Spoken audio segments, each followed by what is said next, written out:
مولاي صل وسلم دائما أبدا على حبيبك خير الخلق كلهم. Bismillahirrahmanirrahim. Assalamualaikum warahmatullahi wabarakatuh. Alhamdulillahirabbil alamin. Berjumpa kembali dengan channel Mahabbah Islam. Buat teman-temanku yang sudah support channel ini, yang sudah subscribe, like, komen, mudah-mudahan Allah Subhanahu wa taala memberikan rezeki yang melimpah. Amin, Allahumma amin. Baiklah, pada pertemuan kali ini kita akan seperti biasa kita akan melanjutkan pembahasan kita. Ini masih dalam kajian tuntunan sholat lengkap, yakni dalam bab berwudu. Oke teman-temanku, tapi alangkah baiknya jangan lupa klik like, komen, dan subscribe ya, supaya tidak ketinggalan video-video terbaru dari channel Mahabbah Islam.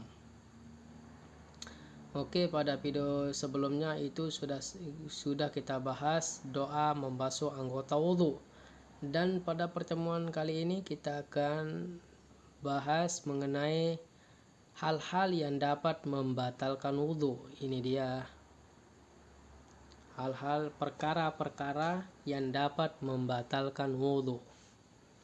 Pasti teman-temanku sudah tahu ya, tapi supaya kita mengulangi pengetahuan kita, supaya lebih kita asah supaya kita tetap ingat. Kita asah bersama-sama supaya kita selalu ingat. Oke teman-temanku sekalian, jadi dalam kitab Matan Al-Ghayatu wat Takrib, dalam kitab Matan Al-Ghayatu wat Takrib karangan Abi Suja diterangkan bahwa perkara yang dapat membatalkan wudhu itu ada 6. Nah, sedikit ya, ada 6 perkara dalam kitab Al-Ghayatu wat Takrib. Yang pertama yang dapat membatalkan wudhu, sesuatu yang keluar dari kedua jalan, baik itu kemaluan depan maupun yang belakang. Nah, ini sudah jelas ya, dapat membatalkan wudhu, sudah kita tahu semua. Yang kedua yakni tidur tidak dalam keadaan duduk. Nah, tidurnya itu terlentang lah, bukan duduknya itu secara diam bersila. Yang ketiga, hilangnya akal sebab mabuk atau sakit. Hilangnya akal sebab mabuk atau sakit. Nah, ini juga dapat membatalkan wudhu. Yang keempat, bersentuhan kulit antara pria dan wanita yang bukan mahram tanpa penghalang. Ini juga dapat membatalkan. Yang kelima, menyentuh kemaluan manusia dengan telapak tangannya. Nah, ini kita menyentuh kemaluan kita sendiri maupun kemaluan orang lain itu tetap dapat membatalkan wudhu. Nah, hati-hati ya, itu dapat membatalkan wudhu. Yang keenam yakni menyentuh lubang dubur manusia. Ini juga dapat membatalkan wudhu. Baiklah teman-temanku sekalian, dalam keterangannya atas 6 hal tersebut, Ibnu Qasim Al-Ghazi dalam Fathul Qaribul Mujib menerangkan dengan rinci 6 hal tersebut. Nah, ini dia, menerangkan secara rinci.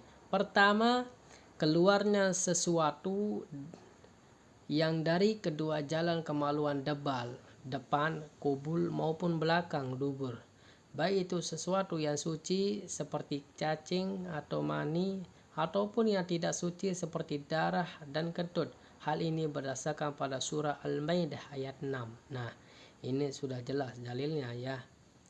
Auja ahadum minkum minal ghaid. Dalam hadis dijelaskan,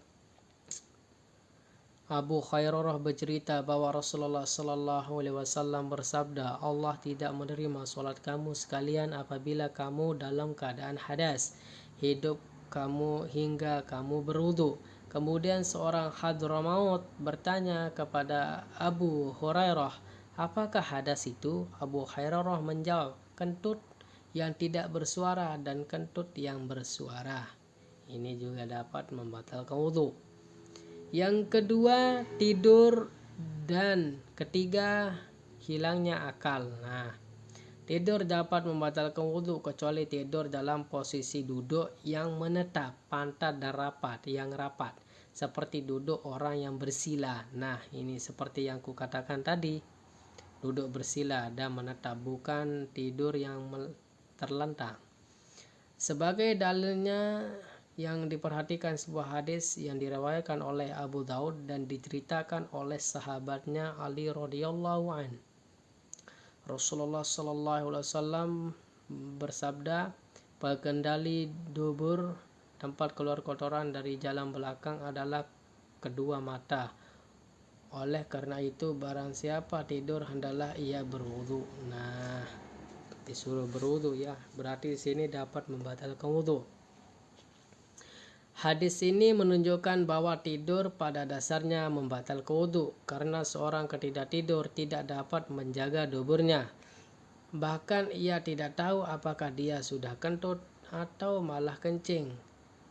Dikiaskan dengan tidak adanya kendali ketika tidur, adanya hilangnya akal atau kesadaran. Ini juga dapat membatalkan wudu karena ketika seorang tidak sadar berarti ia tidak tahu apa yang terjadi dengan dirinya, baik kesadaran itu hilang karena mabuk, pingsan maupun gila. Nah, yang keempat, bersentuhan kulit pria dan wanita yang bukan mahram tanpa penghalang. Nah, yang kelima, menyentuh kemaluan manusia dengan telapak tangan. Hal ini dijelaskan atas dalil sebagai berikut. Ini dia dalilnya. Dalam sebuah hadis yang disahihkan oleh Imam Al-Tirmizi dari Bisrah binti Safwan radhiyallahu anhu, bahwa Nabi sallallahu alaihi wasallam bersabda, barang siapa yang memegang zakarnya janganlah melakukan sholat hingga ia berwudu. Ini adalah dalil yang kuat bahwa memegang kemaluan itu dapat membatalkan wudu.